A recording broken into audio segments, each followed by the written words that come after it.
রাধে রাধে। জয় ভগবান কৃষ্ণ। আগামী 3রা জানুয়ারি 2026 পবিত্র পৌষ পূর্ণিমা বা পৌষী পূর্ণিমা। এই দিন একটু হলেও খান এই একটি খাবার, সারা বছর অর্থ আসবে, আপনি আর আপনার পরিবারের সবাই সুস্থ থাকবেন। পৌষ মাসে এই শনিবার যুক্ত নতুন বছরের প্রথম পূর্ণিমার দিন কিছু খাবার খাওয়া যেমন জীবনের পক্ষে খুব ভালো বলে মনে করা হয়, তেমনি কিছু খাবার খাওয়া একদমই খাওয়া উচিত নয়। বিশেষ করে পৌষ মাসে পূর্ণিমার দিন ভুলেও খাবেন না এই 3টি সবজি। নানান রোগ ব্যাধি, চরম আর্থিক কষ্ট এবং সংসারে অশান্তি আর দুর্ভাগ্য আসবেই। সনাতন হিন্দু ধর্মে বড় শনিবারের পর পৌষ মাসের পূর্ণিমাকে অত্যন্ত বিরল ও শক্তিশালী তিথি বলে মনে করা হয়। এই পূর্ণিমা শনিদেব ও চন্দ্রদেব উভয়ের সম্মিলিত কৃপা লাভের বিশেষ দিন।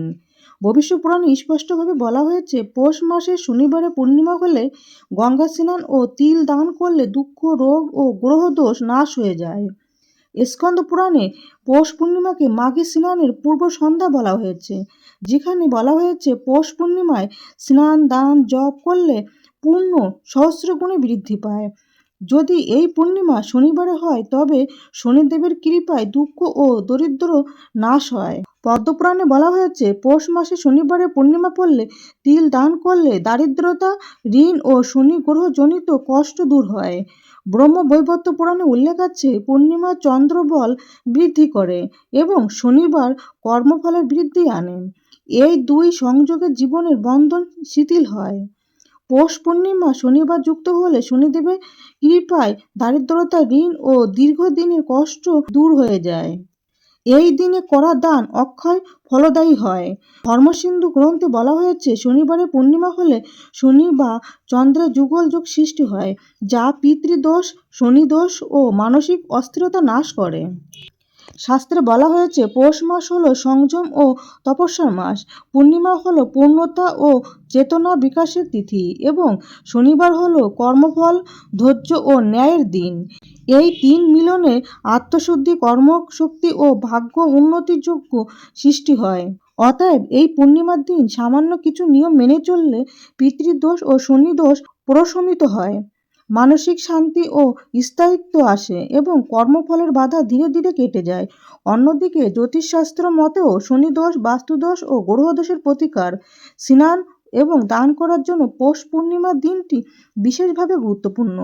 নমস্কার বন্ধুরা, আজকে নতুন পর্বে আপনাদের সকলকে জানাই আন্তরিক শুভেচ্ছা ও স্বাগতম। আজ আমরা জানবো স্বয়ং ভগবান কৃষ্ণের বলা পৌষ পূর্ণিমার দিন কি করবেন আর কি করবেন না, এবং এই পূর্ণিমাতে কোন খাবার অবশ্যই খাওয়া উচিত। এই দিন যে খাবারটি খেলে মা লক্ষ্মীর কৃপায় সারা বছর অর্থ আসবে, আপনি আর আপনার পরিবারের সবাই সুস্থ থাকবেন। এর সঙ্গে আমরা জেনে নেব এই দিন কোন খাবার খাওয়া একদমই উচিত নয়, বিশেষ করে এই দিন কোন 3টি সবজি খাওয়া একদমই উচিত নয়। এই দিন যে নিষিদ্ধ সবজি বা খাবারগুলি খেলে জীবনে ঘনিয়ে আসতে পারে চরম আর্থিক কষ্ট, পরিবারের সদস্যদের লেগে থাকবে নানান রোগ ব্যাধি, সারা বছর রোজগার কমে যেতে পারে, সংসারে নেমে আসতে পারে চরম দুর্ভাগ্য।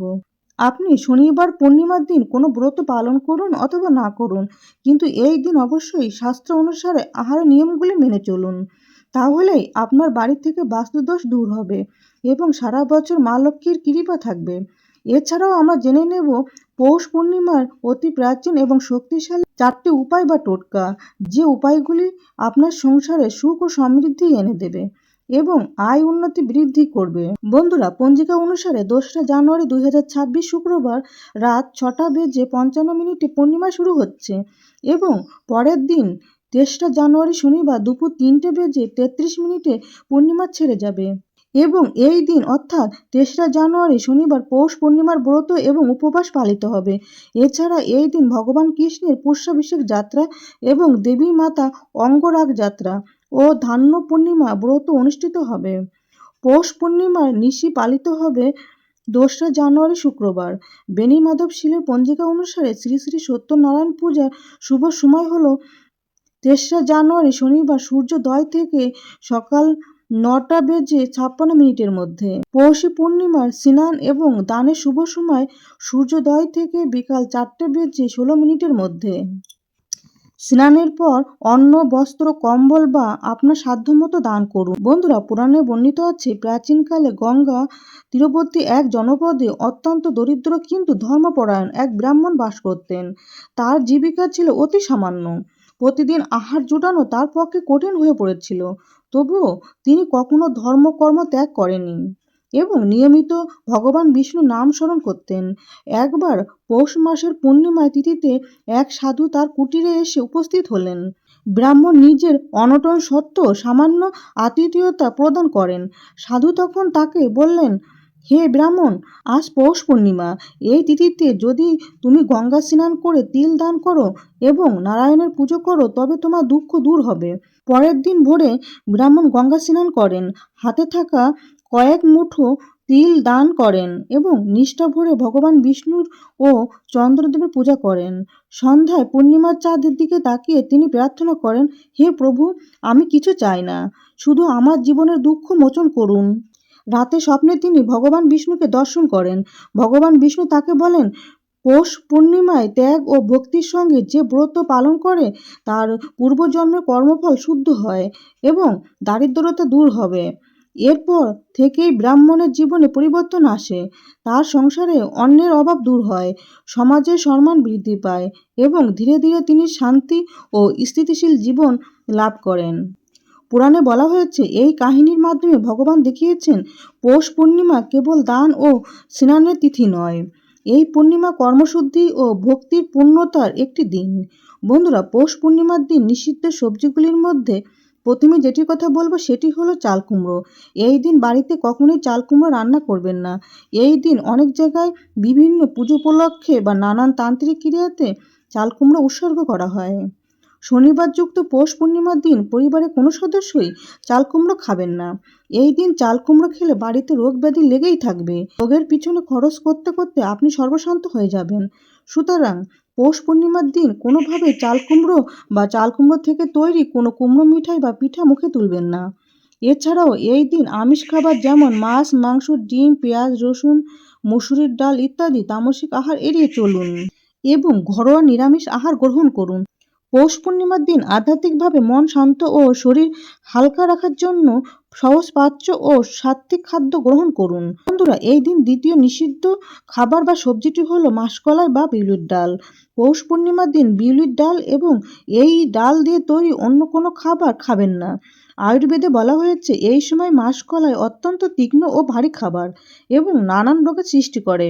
তাই পৌষ পূর্ণিমার মতো পবিত্র দিনে এই সবজি নিষিদ্ধ। অন্যদিকে শাস্ত্রমতে মাসকলাই মানুষের শরীরে রোগ বৃদ্ধি করে এবং নেগেটিভ এনার্জিকে আকর্ষণ করে। সুতরাং এই দিন ঘরে বা বাইরে মাসকলাই বা বিউলির ডাল দিয়ে তৈরি কচুরি, ধোসা, রসবড়া ইত্যাদি যে কোনো ধরনের খাবার খাওয়া এড়িয়ে চলুন। পৌষ পূর্ণিমার দিন সাদা ভাত অথবা ময়দার তৈরি লুচি বা পরোটা সঙ্গে আলু, ফুলকপি, বাঁধাকপির তরকারি, দুধ, ফলমূল বা পায়েস প্রভৃতি খাবার খাওয়া যেতে পারে, কিন্তু কোনো প্রকার নেশাজাতীয় খাবার এই দিন গ্রহণ করবেন না। বন্ধুরা, পৌষ পূর্ণিমার দিন তৃতীয় নিষিদ্ধ সবজিটি হলো কুমড়ো। শাস্ত্রমতে এই বিশেষ দিনে কুমড়ো খাওয়া অশুভ, তাই এই দিন বাড়িতে কখনোই কুমড়ো রান্না করবেন না। পরিবারের কোনো সদস্যই পৌষ পূর্ণিমার দিন কুমড়ো খাবেন না। এই দিন কুমড়ো খেলে বাড়িতে রোগ ব্যাধি লেগেই থাকবে। সুতরাং এই শনিবার কোনোভাবে কুমড়ো ভাজা বা কুমড়ো দিয়ে তৈরি কোনো তরকারি মুখে তুলবেন না। এছাড়া এই দিন চুল দাড়ি কাটা ও নখ কাটা সম্পূর্ণরূপে নিষিদ্ধ।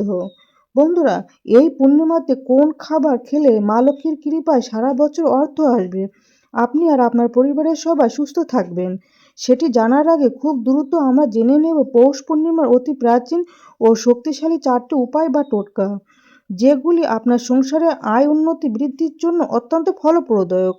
প্রথম উপায়টি হলো পৌষ পূর্ণিমার দিন ভোরে জলে কালো তিল মিশিয়ে স্নান করুন। যদি গঙ্গায় যাওয়া সম্ভব না হয় তবে স্নানের জলে গঙ্গা জল মিশিয়ে স্নান করুন। এরপর 7 মুঠো কালো তিল কোনো দরিদ্র মানুষ বা ভিক্ষুককে দান করুন। এতে শনি কর্মজনিত কষ্ট ধীরে ধীরে দূর হয়ে যায়। দ্বিতীয় উপায়টি হলো পূর্ণিমার দিন একটি নতুন পাত্রে কিছুটা চাল, ডাল ও সামান্য লবণ ভরে বাড়ির রান্নাঘরের উত্তর পূর্ব কোণে রাখুন। পূর্ণিমার পরের দিন সেই চাল দিয়ে অন্ন রান্না করুন। এর ফলে সংসারে অন্নের অভাব দূর হয়। তৃতীয় উপায়টি হলো এই পূর্ণিমার রাতে চাঁদের দিকে তাকিয়ে 1 গ্লাস দুধে সামান্য চিনি মিশিয়ে চন্দ্রদেবকে মানসিকভাবে নিবেদন করুন এবং পরে সেই দুধ গরুকে বা তুলসী গাছের গোড়ায় দিন। এতে আপনার মন শান্ত হয় ও নিদ্রা ভালো হয়।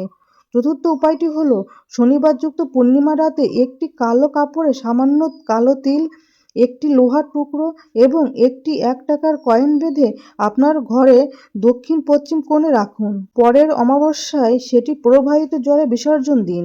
এর ফলে অজানা বাধা ও নজরদোষ কেটে যায়। এছাড়া এই পূর্ণিমার দিনে মিথ্যা কথা, রাগ, অপমান এড়িয়ে চলুন। নীরবতা ও সংযম যত বেশি রাখবেন ফল তত গভীর হবে। এই দিন তিলের নাড়ু বা তিলের তৈরি কোনো মিষ্টি খাওয়া অত্যন্ত শুভ। বন্ধুরা, পৌষ পূর্ণিমার দিন পরিবারের সবাই একটু হলেও খান মূলো বা মূলোর তরকারি। শাস্ত্রে বলা হয়েছে এই দিন মূলোর তরকারি খেলে শরীরে সাত্ত্বিক গুণ বৃদ্ধি পায় এবং পজিটিভ এনার্জিকে আকর্ষণ করে। তবে সেই মূলো তরকারি যেন নিরামিষ হয় এবং অবশ্যই তা মা লক্ষ্মী, ভগবান নারায়ণ এবং ভগবান কৃষ্ণকে নিবেদন করে তবেই খাবেন। এই সবজিটি খেলে মা লক্ষ্মীর কৃপায় সারা বছর অর্থ আসবে এবং আপনি আর আপনার পরিবারের সবাই সুস্থ থাকবেন। বন্ধুরা, আশা করি ভিডিওটি আপনাদের কাছে সামান্য হলেও উপকারে আসবে। ভগবান কৃষ্ণ, বড় ঠাকুর শনিদেব, ভগবান নারায়ণ এবং মা লক্ষ্মীর কৃপায় আপনারা সবাই ভালো থাকুন, সুস্থ থাকুন এই প্রার্থনা করি। সকলকে নতুন বছরের অনেক অনেক শুভেচ্ছা জানিয়ে আজকের মতো এখানেই সমাপ্তি করলাম। জয় ভগবান কৃষ্ণ, জয় মা লক্ষ্মী, জয় শনিদেব। রাধে রাধে।